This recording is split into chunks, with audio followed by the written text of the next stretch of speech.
I think the discussion that we had today with Rahul Gandhi sir is most fruitful.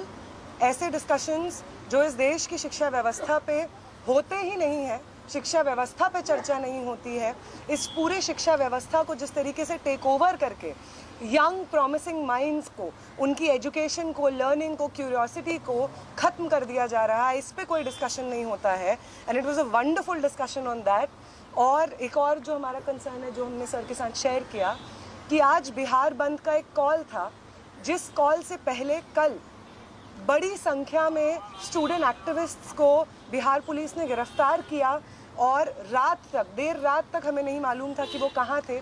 साथी दीपांकर, साथी सबा, साथी संदीप सौरभ, साथी परवेज, साथी दिव्यम, साथी नौशाद, ये तमाम स्टूडेंट्स 40 और स्टूडेंट्स के साथ में बिहार पुलिस ने अपने कस्टडी में लिए हैं. और वो गायब हैं सिर्फ इसलिए क्योंकि वो चाह रहे थे कि बिहार में शिक्षा व्यवस्था का जो हाल है वो दुरुस्त हो, वो बेहतर हो. लेकिन बिहार में भी भाजपा की जो डबल इंजन की सरकार है, उसने वही रवैया अपनाया है जो दिल्ली में हम देखते हैं, बाकी राज्यों में देखते हैं.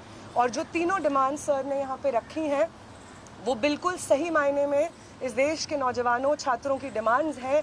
No step back on Dharmendra Pradhan's resignation.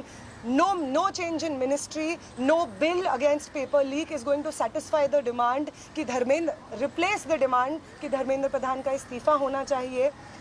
कोई भी अकाउंटेबिलिटी 20 तारीख की जो हिंसा हुई है उस पे कमिश्नर ऑफ पुलिस को भी, होम मिनिस्टर को भी लेनी होगी.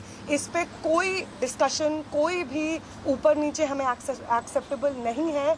और तीसरा और सबसे इम्पॉर्टेंट डिमांड कि वो प्रधानमंत्री जिनके रहते हुए हमारी शिक्षा व्यवस्था आज ढहने की कगार पे पहुंच गई है, और उस शिक्षा व्यवस्था को दुरुस्त करने के लिए जब हम लोग प्रोटेस्ट्स करते हैं, प्रदर्शन करते हैं, तो हमारे ऊपर बर्बर लाठीचार्ज होता है. उस प्रधानमंत्री को इस देश के नौजवानों और छात्रों से माफ़ी मांगनी होगी. ये तीनों डिमांड्स रेज करने के लिए बहुत बहुत शुक्रिया सर. ये सारी डिमांड्स इस देश के नौजवानों की, छात्रों की डिमांड्स हैं. आपका बहुत शुक्रिया.